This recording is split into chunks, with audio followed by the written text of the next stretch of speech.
ಎಲ್ಲರಿಗೂ ನಮಸ್ಕಾರ ಸ್ನೇಹಿತರೆ.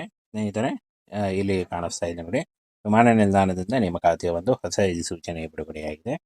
ಮುಖ್ಯ ಕಾರ್ಯನಿರ್ವಾಹಕ ಅಧಿಕಾರಿ ಹಾಗೂ ಸಿಇಒ ಈ ಒಂದು ಹುದ್ದೆಗಳಿಗೆ ನೇಮಕಾತಿ ನಡೀತಾ ಇದೆ ನೋಡಿ. ಆಫ್ಲೈನ್ ಮುಖಾಂತರ ಅರ್ಜಿಗಳನ್ನ ಸಲ್ಲಿಸಬೇಕಾಗುತ್ತೆ. ಹಾಗೆ ಪರೀಕ್ಷಾ ಮಾದರಿ ಮತ್ತು ಆಯ್ಕೆ ಪ್ರಕ್ರಿಯೆ, ಪರೀಕ್ಷಾ ಮಾದರಿ ಇದ್ದಲ್ಲಿ ಕಟ್ ಆಫು, ಹಾಗೆ ಈ ಒಂದು ಹುದ್ದೆಗಳ ಬಗ್ಗೆ ಯಾವ ರೀತಿಯಾಗಿ ಅರ್ಜಿಗಳನ್ನ ಸಲ್ಲಿಸಬೇಕು ಅದನ್ನು ಕೂಡ ಸಂಪೂರ್ಣ ಮಾಹಿತಿಯನ್ನು ಇರುತ್ತೆ. ವಿಡಿಯೋನ ಕೊನೆವರೆಗೆ ನೋಡಿ. ಕರ್ನಾಟಕದಲ್ಲೂ ಕೂಡ ಹುದ್ದೆಗಳಿದೆ ನೋಡಿ.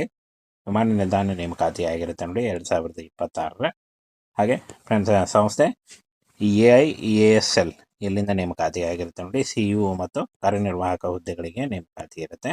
ಆಫ್ಲೈನ್ ಮುಖಾಂತರ ಅರ್ಜಿಗಳನ್ನ ಸಲ್ಲಿಸಬೇಕಾಗುತ್ತೆ. ಅರ್ಜಿ ಫಾರ್ಮು ನಮ್ಮ ಟೆಲಿಗ್ರಾಮ್ನಲ್ಲಿ ಇರುತ್ತೆ. ಅಲ್ಲಿ ಹೋಗಿ ನೀವು ಡೌನ್ಲೋಡ್ ಮಾಡಿಕೊಂಡು ಇನ್ನೂ ಹೆಚ್ಚಿನ ಮಾಹಿತಿಯನ್ನು ತಿಳ್ಕೊಳ್ಬೋದು. ಹಾಗೆ ಪೋಸ್ಟ್ ಮುಖಾಂತರ, ರಿಜಿಸ್ಟರ್ ಪೋಸ್ಟ್ ಅಥವಾ ಸ್ಪೀಡ್ ಪೋಸ್ಟ್ ಮುಖಾಂತರ ಕಳಿಸ್ಕೊಡಿ. ಇನ್ನು ಯಾರು ಅರ್ಜಿಗಳನ್ನ ಸಲ್ಲಿಸಬೇಕು ಅಂತ ನೋಡೋದಾದರೆ, ಅಖಿಲ ಭಾರತದಿಂದ ಮಹಿಳಾ ಮತ್ತು ಪುರುಷ ಅಭ್ಯರ್ಥಿಗಳು ಯಾರು ಬೇಕಾದರೂ ಅರ್ಜಿಗಳನ್ನ ಸಲ್ಲಿಸಬಹುದಾಗಿರುತ್ತೆ. ಇನ್ನು 30,000ದಿಂದ 60,000ವರೆಗೂ ಪರ್ ಮಂತ್ ಸ್ಯಾಲರಿ ಆಗಿರುತ್ತೆ ನೋಡಿ. ಈ ಒಂದು ಹುದ್ದೆಗಳಿಗೆ ಕಾಯಂ ಹುದ್ದೆಗಳಾಗಿರ್ತವೆ. ಇನ್ನು ಗರಿಷ್ಠ ವಯಸ್ಸು 57 ವರ್ಷದ ಒಳಗಿನವರು ಅರ್ಜಿಗಳನ್ನ ಸಲ್ಲಿಸಬಹುದು. OBC ಅಭ್ಯರ್ಥಿಗಳಿಗೆ 3 ವರ್ಷ, SC ಅಭ್ಯರ್ಥಿಗಳಿಗೆ 5 ವರ್ಷ ಹಾಗೂ PWD ಅಭ್ಯರ್ಥಿಗಳಿಗೆ 10 ವರ್ಷಗಳ ವಯೋಮಿತಿ ಸಡಿಲಿಕೆ ಕೂಡ ಇರುತ್ತೆ. ಯಾವುದೇ ರೀತಿಯಾದಂಥ ಲಿಖಿತ ಪರೀಕ್ಷೆ ಇರಲ್ಲ, ಯಾವುದೇ ರೀತಿಯಾದಂಥ ಅರ್ಜಿ ಶುಲ್ಕ ಕೂಡ ಇರಲ್ಲ ನೋಡಿ. ಸಾಮಾನ್ಯ OBC 2A 2B ಮತ್ತು 3A 3B ಹಾಗೂ SC ST PWD ಯಾವುದೇ ಕ್ಯಾಂಡಿಡೇಟ್ ಆಗಿದ್ರು ಯಾವುದೇ ರೀತಿಯಾದಂಥ ಅರ್ಜಿ ಶುಲ್ಕ ಇರಲ್ಲ. ಇನ್ನು ಸಂದರ್ಶನದ ಮೂಲಕ ಆಯ್ಕೆಯನ್ನು ಮಾಡಿಕೊಳ್ಳಲಾಗುತ್ತೆ. ಶೈಕ್ಷಣಿಕ ಅರ್ಹತೆಯನ್ನು ನೋಡೋದಾದರೆ SLC, PUC, diploma, any degree ಯಾವುದೇ ಡಿಗ್ರಿಯನ್ನು ಪಾಸ್ ಮಾಡಿಕೊಂಡಿದ್ರು ಕೂಡ ನೀವು ಅರ್ಜಿಗಳನ್ನ ಸಲ್ಲಿಸಬಹುದಾಗಿರುತ್ತೆ.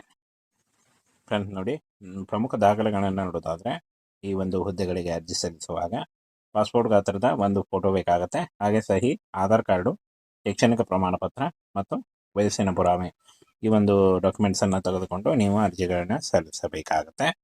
ಇನ್ನು 5 ಜುಲೈ 2025 ಅರ್ಜಿ ಸಲ್ಲಿಸಲು ಕೊನೆಯ ದಿನಾಂಕ ಆಗಿರುತ್ತೆ ನೋಡಿ. ಈ ಒಂದು ಕೊನೆಯ ದಿನಾಂಕದೊಳಗಾಗಿ ನೀವು ಆನ್ಲೈನ್ ಅರ್ಜಿಗಳನ್ನ ಸಲ್ಲಿಸಬೇಕಾಗುತ್ತೆ. ಆನ್ಲೈನ್ ಮೂಲಕ ಅಫಿಷಿಯಲ್ ವೆಬ್ಸೈಟ್ಗೆ ಹೋಗಿ ಅಪ್ಲಿಕೇಶನ್ ಫಾರ್ಮ್ ಫಿಲ್ ಮಾಡುವುದರ ಮೂಲಕ ಅರ್ಜಿಗಳನ್ನ ಸಲ್ಲಿಸಬೇಕಾಗುತ್ತೆ ನೋಡಿ. ಅಖಿಲ ಭಾರತ ನೇಮಕಾತಿ ಇರುತ್ತೆ. ಕರ್ನಾಟಕದಲ್ಲೂ ಕೂಡ ಹುದ್ದೆಗಳಿರುತ್ತೆ. ಸ್ನೇಹಿತರೆ, ಇಲ್ಲಿ ಕಾಣಿಸ್ತಾ ಇದೆ ನೋಡಿ, ವಿಮಾನ ನಿಲ್ದಾಣದಿಂದ ನೇಮಕಾತಿಯ ಒಂದು ಹೊಸ ಅಧಿಸೂಚನೆ ಬಿಡುಗಡೆಯಾಗಿದೆ. ಮುಖ್ಯ ಕಾರ್ಯನಿರ್ವಾಹಕ ಅಧಿಕಾರಿ ಹಾಗೂ CEO ಈ ಒಂದು ಹುದ್ದೆಗಳಿಗೆ ನೇಮಕಾತಿ ನಡೀತಾ ಇದೆ ನೋಡಿ. ಆಫ್ಲೈನ್ ಮುಖಾಂತರ ಅರ್ಜಿಗಳನ್ನ ಸಲ್ಲಿಸಬೇಕಾಗುತ್ತೆ. ಹಾಗೆ ಪರೀಕ್ಷಾ ಮಾದರಿ ಮತ್ತು ಆಯ್ಕೆ ಪ್ರಕ್ರಿಯೆ, ಪರೀಕ್ಷಾ ಮಾದರಿ ಇದ್ದಲ್ಲಿ ಕಟ್ ಆಫು, ಹಾಗೆ ಈ ಒಂದು ಹುದ್ದೆಗಳ ಬಗ್ಗೆ ಯಾವ ರೀತಿಯಾಗಿ ಅರ್ಜಿಗಳನ್ನ ಸಲ್ಲಿಸಬೇಕು ಅದನ್ನು ಕೂಡ ಸಂಪೂರ್ಣ ಮಾಹಿತಿಯನ್ನು ಇರುತ್ತೆ. ವಿಡಿಯೋನ ಕೊನೆವರೆಗೆ ನೋಡಿ. ಕರ್ನಾಟಕದಲ್ಲೂ ಕೂಡ ಹುದ್ದೆಗಳಿದೆ ನೋಡಿ. ವಿಮಾನ ನಿಲ್ದಾಣ ನೇಮಕಾತಿ ಆಗಿರುತ್ತೆ ನೋಡಿ 2026. ಹಾಗೆ ಫ್ರೆಂಡ್ಸ್, ಸಂಸ್ಥೆ AIEASL ಇಲ್ಲಿಂದ ನೇಮಕಾತಿ ಆಗಿರುತ್ತೆ ನೋಡಿ. CEO ಮತ್ತು ಕಾರ್ಯನಿರ್ವಾಹಕ ಹುದ್ದೆಗಳಿಗೆ ನೇಮಕಾತಿ ಇರುತ್ತೆ. ಆಫ್ಲೈನ್ ಮುಖಾಂತರ ಅರ್ಜಿಗಳನ್ನ ಸಲ್ಲಿಸಬೇಕಾಗುತ್ತೆ. ಅರ್ಜಿ ಫಾರ್ಮು ನಮ್ಮ ಟೆಲಿಗ್ರಾಮ್ನಲ್ಲಿ ಇರುತ್ತೆ. ಅಲ್ಲಿ ಹೋಗಿ ನೀವು ಡೌನ್ಲೋಡ್ ಮಾಡಿಕೊಂಡು ಇನ್ನೂ ಹೆಚ್ಚಿನ ಮಾಹಿತಿಯನ್ನು ತಿಳ್ಕೊಳ್ಬೋದು. ಹಾಗೆ ಪೋಸ್ಟ್ ಮುಖಾಂತರ, ರಿಜಿಸ್ಟರ್ ಪೋಸ್ಟ್ ಅಥವಾ ಸ್ಪೀಡ್ ಪೋಸ್ಟ್ ಮುಖಾಂತರ ಕಳಿಸ್ಕೊಡಿ. ಇನ್ನು ಯಾರು ಅರ್ಜಿಗಳನ್ನ ಸಲ್ಲಿಸಬೇಕು ಅಂತ ನೋಡೋದಾದರೆ, ಅಖಿಲ ಭಾರತದಿಂದ ಮಹಿಳಾ ಮತ್ತು ಪುರುಷ ಅಭ್ಯರ್ಥಿಗಳು ಯಾರು ಬೇಕಾದರೂ ಅರ್ಜಿಗಳನ್ನ ಸಲ್ಲಿಸಬಹುದಾಗಿರುತ್ತೆ. ಇನ್ನು 30,000ದಿಂದ 60,000ವರೆಗೂ ಪರ್ ಮಂತ್ ಸ್ಯಾಲರಿ ಆಗಿರುತ್ತೆ ನೋಡಿ. ಈ ಒಂದು ಹುದ್ದೆಗಳಿಗೆ ಕಾಯಂ ಹುದ್ದೆಗಳಾಗಿರ್ತವೆ. ಇನ್ನು ಗರಿಷ್ಠ ವಯಸ್ಸು 57 ವರ್ಷದ ಒಳಗಿನವರು ಅರ್ಜಿಗಳನ್ನ ಸಲ್ಲಿಸಬಹುದು. OBC ಅಭ್ಯರ್ಥಿಗಳಿಗೆ 3 ವರ್ಷ, SC ಅಭ್ಯರ್ಥಿಗಳಿಗೆ 5 ವರ್ಷ ಹಾಗೂ PWD ಅಭ್ಯರ್ಥಿಗಳಿಗೆ 10 ವರ್ಷಗಳ ವಯೋಮಿತಿ ಸಡಿಲಿಕೆ ಕೂಡ ಇರುತ್ತೆ.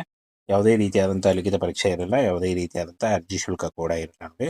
ಸಾಮಾನ್ಯ OBC 2A 2B ಮತ್ತು 3A 3B ಹಾಗೂ SC ST PWD ಯಾವುದೇ ಕ್ಯಾಂಡಿಡೇಟ್ ಆಗಿದ್ರು ಯಾವುದೇ ರೀತಿಯಾದಂಥ ಅರ್ಜಿ ಶುಲ್ಕ ಇರಲ್ಲ. ಇನ್ನು ಸಂದರ್ಶನದ ಮೂಲಕ ಆಯ್ಕೆಯನ್ನು ಮಾಡಿಕೊಳ್ಳಲಾಗುತ್ತೆ. ಶೈಕ್ಷಣಿಕ ಅರ್ಹತೆಯನ್ನು ನೋಡೋದಾದರೆ SLC, PUC, diploma, any degree ಯಾವುದೇ ಡಿಗ್ರಿಯನ್ನು ಪಾಸ್ ಮಾಡಿಕೊಂಡಿದ್ರು ಕೂಡ ನೀವು ಅರ್ಜಿಗಳನ್ನ ಸಲ್ಲಿಸಬಹುದಾಗಿರುತ್ತೆ.